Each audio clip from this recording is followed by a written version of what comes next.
Welcome to Tap for Green, a podcast for Commanders players by Commander players. With an emphasis on saving you green. My name is Ernest. And I'm Akash. And we are going to build a budget build for $30 with Feather the Redeem. The idea behind this is to give you a guideline to build an EDH deck for the minimum cost. This is a great format for you that your playgroup can provide that all can agree on budget. We are both Boros players, and Feather is a great place to start. Right, and as much as I like playing Boros, it has a huge weakness, drawing cards. Feather's ability can actually be used as card draw. So let's explain that. Feather reads, cast for 2 white, 1 red, for a legendary creature Angel, 3/4 with flying, already good stats. Whenever you cast an instant or sorcery from you control, exile that card instead of putting it in your graveyard as it resolves. If you do, return it to your hand at the beginning of the next end step. And this ability is key to the deck. For many combat tricks also has the upside of drawing cards, and those go back to your hand at the end of the turn with Feather's ability. Yep, so you recycle them. Not only does Feather lend itself to a budget build, because it uses these cheap combat tricks, the market price is often 25 cents or less for these tricks. We will discuss all the statistics of the deck later, but for now, shout out to TCG Player and EDH Rec, which resources we use to help put this deck together. Also, we are going to talk about the key cards of the deck, but you can find a full deck list in the description below. We, of course, are going to talk about instants first. As you will see later on, it's one of the most insignificant parts of the deck, not just in terms of strategy, but also in terms of actual card count. Yep, so the quintessential card is Defiant Strike. It's cheap mana-wise. For a single white mana, you can give a target creature +1/+0 until end of turn. Also, draw a card. This goes back to the recycling ability that Feather has. It'll come back to your hand with her in play. The next card in this mold are Fist of Flame and Shelter, both combat tricks that cast for 2 mana and draw cards. Shelter is nice because you can use it to save your creature or even make it unblockable. So you're probably wondering, what gives your creatures a temporary boost to its power? Is it a card that's playable in Commander? Even if you go back to your hand with Feather, we will address that in our creature section next. But first, let's finish up the instances and we'll talk about the removal. We have Generous Gift for a 2 colorless and a white. You can destroy a target permanent. This could remove almost any threat, while your opponent give your opponent a minor value of a 3/3 elephant. Next, we have Blessed Alliance. This card is not only an act as removal, but by paying its creature, making it compatible with Feather's ability. And the last instant is my favorite one as a Boros player. So it's a split card where you can only choose to cast one or the other. It's not a fuse. The first side is Order, which for 3 colorless and a white exiles a creature. This is expensive for removal. It's not on the same level as Path or Swords, but keep in mind this is a budget build, so Path and Swords won't fit this budget. Path being over $1.50, Path being almost $10 at this point. That being said, it really is the second side of the card, which is why I'm so high on it and why I play it on even non-budget builds. It reads for 2 colorless and a red. Creatures cannot block this turn. This is an easy way just to kill someone using combat, which plays into Boros' strength. All right, so next up, we're going to talk about the creatures. We've separated them into categories in terms of what they do in the deck's overall strategy. These are not, obviously, Wizards of the Coast official strategies. These are just strategies that we came up with to highlight how different creatures affect this deck differently. The first category is the beaters. These creatures will get strong when they get stronger when they're targeted with combat tricks, and then turn sideways to punch your opponent in the face. First card is the 10th District Legionnaire. For a red and a white, it has haste 2/2, and it reads, whenever you cast a spell, put a 1/1 counter on it, then scry 1. Remember those combat tricks earlier? Well, Defiant Strike really gives the Legionnaire a +2/+1, an additional, you get to scry, then draw a card. The next card is Annex and Cymede. 1 colorless, 1 red, 1 white for a 3/2 legendary creature, Human Soldier. I believe it's from the Theros block. It has First Strike and Vigilance and has a powerful heroic trigger. Whenever you cast a spell that targets it, creatures you control get +1/+1 and trample. This is very good in a go wide deck like this because the combat tricks are cheap mana wise, so you can get this trigger multiple times and pump up your whole team. Finally, the final creature that we have on this list is Zada the Hedron Grinder. For a colorless and a red, it is a legendary creature goblin ally, 3/3, and it reads, whenever you cast an instant or sorcery that targets Zada, copy that spell for each other creature you control. That's the spell that you could target. Each copy of that target is a different one of those creatures. So this card is straight up busted in this deck. It pumps up your whole team with a single combat trick. In fact, I actually play with Zada. Busted, straight up busted when you get the cards going. The next category of creatures are snipers. These are cards that are not turning sideways. Instead, as the name suggests, they just do damage by staying back. The card everyone thinks of this is Gutter Snipe. For 2 colorless and a red, you get a Goblin Shaman 2/2. Whenever you cast an instant or sorcery spell, Gutter Snipe deals 2 damage to each opponent. So every time you use one of your combat tricks, you're hitting everybody. The next 2 creatures that we highlighted in this category is Electrostatic Field and Firebraid Archer. Both of these cast for a colorless and a red. One is a Defender 0/4, and the other is a normal creature of a 2/1. However, their abilities is identical. When they hit your opponent for 1 every time you cast an instant or sorcery. Again, this is the way that your combat tricks do extra damage directly to your opponents. And the final category of our creatures are the recruits. These are when you bring the boys. In Magic terms, that's when you mean you create tokens and you fulfill the go-wide strategy of the deck. The first one is Young Pyromancer, which casts for 1 colorless and a red. Is a Human Shaman 2/1. It reads, when you cast an instant and sorcery, create a 1/1 red elemental creature token. The next card, Akron Crusader, works similarly, but casts only for single red. It reads, when you target it, create a 1/1 soldier token with haste, which obviously is a good upside. Now your snipers allow you to do combat tricks, allow your combat tricks to do damage, and your recruits allow your combat tricks to create tokens. That's a powerful effect for a $30 deck. Next creature in this category works a little differently. It's Krenko, the Tin String Kingpin, which is a legendary creature goblin that you cast for 2 colorless and a red, and it is a 1/2. It says, whenever Krenko attacks, put a 1/1 counter on it. Then create a number of 1/1 red goblin tokens equal to Krenko's power. So for this creature, you actually are going to want to play your combat tricks on him before combat, because the triggers on attack, for reasons being simple, higher power means more tokens. Well, creatures and instants make most of the deck outside of lands, but we still have sorceries, enchantments, and artifacts just like most other Magic decks. We will discuss sorceries next. The sorceries are going to be your source of your board wipes. In the creature deck like this, board wipes are probably the biggest weakness of this deck.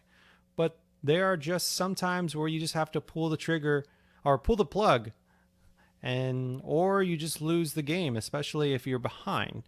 To mitigate the weakness of board wipes in this deck, we chose board wipes that will let you keep some of your permanents, or it could be one-sided. Tragic Arrogance is the first one. It's a 3 colorless and 2 white to cast. Basically, it reads, for each player you choose from one to each non-land permanent type, they sacrifice all the other non-land permanent types they control. This is very powerful because you can choose their worst permanent while leaving your best ones for you. Right, and another thing you can do is play the political game with this card.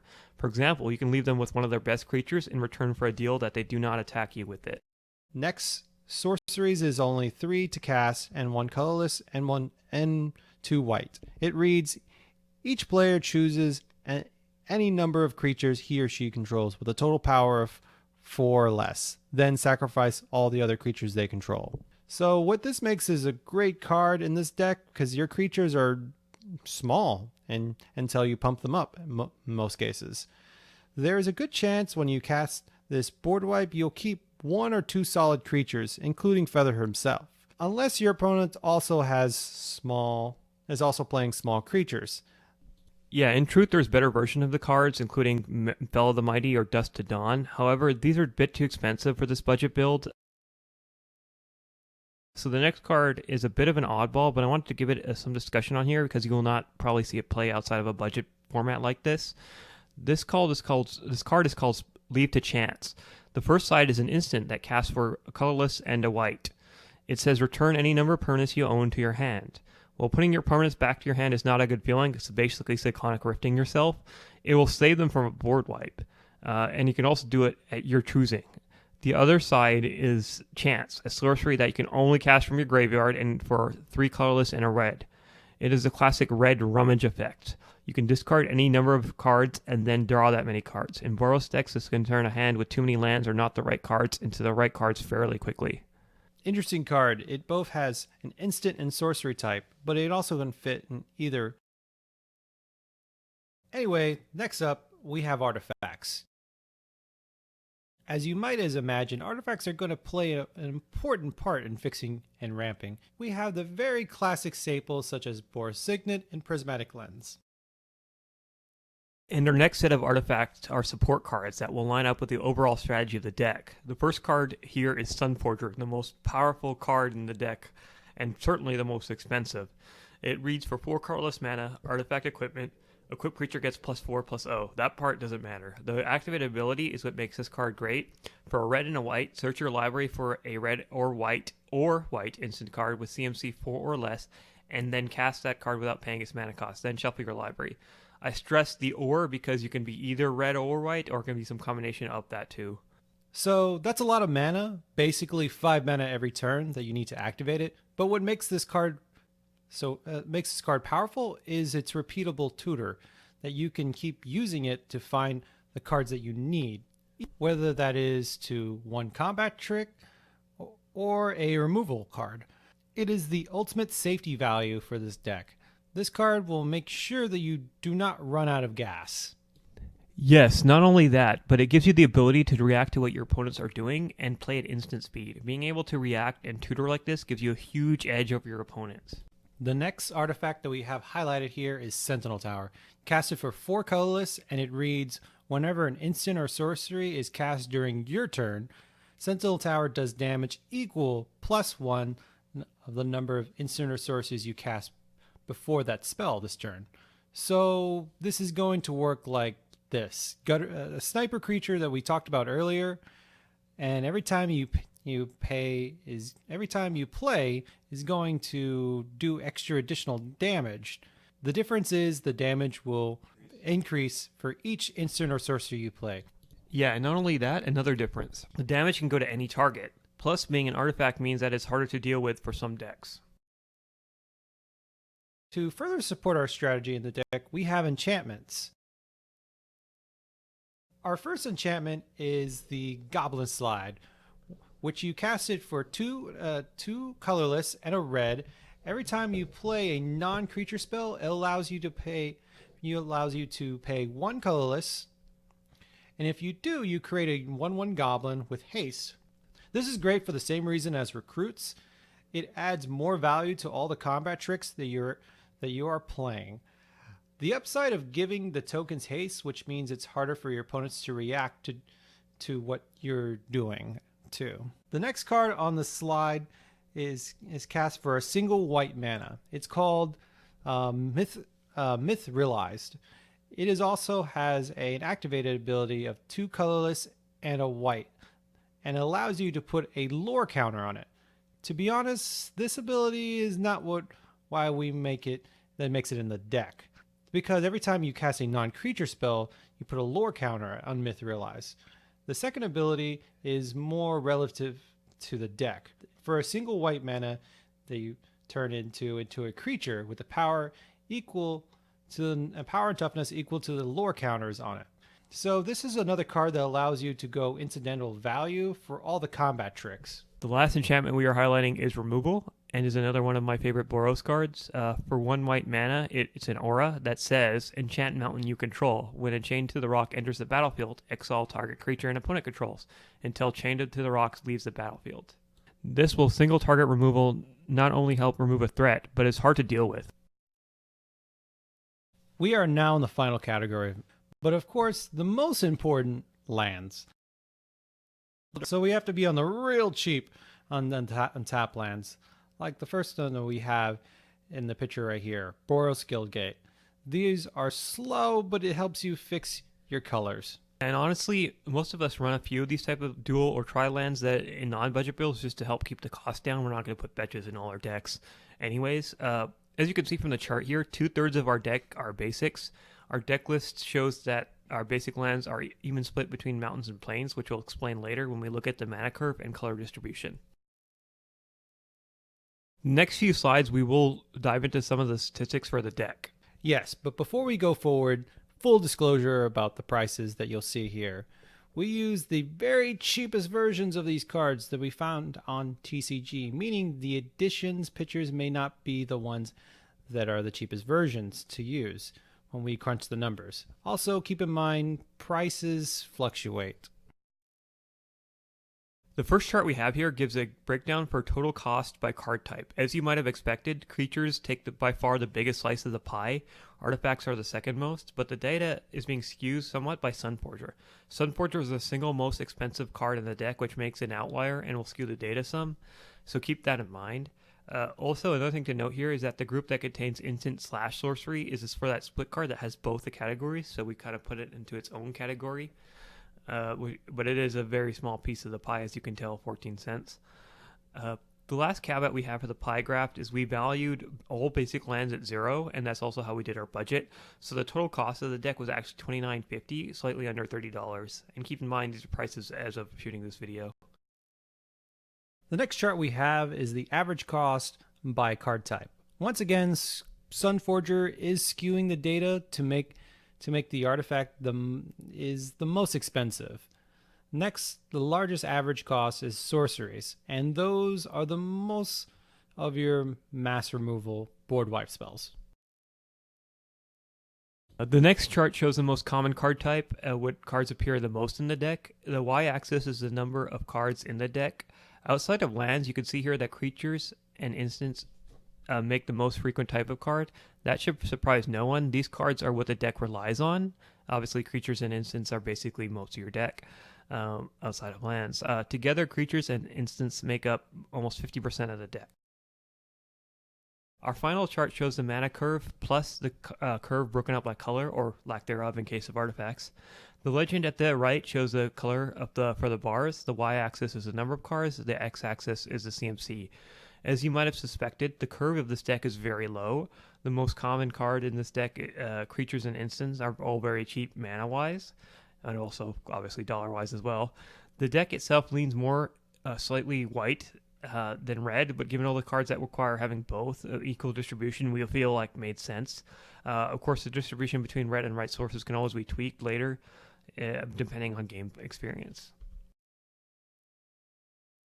Feather is a great addition to the Boros Legion. It's not only a great card design, but it's just a card drawing engine in general. For reasons why Boros fails most of the time is it runs out of steam.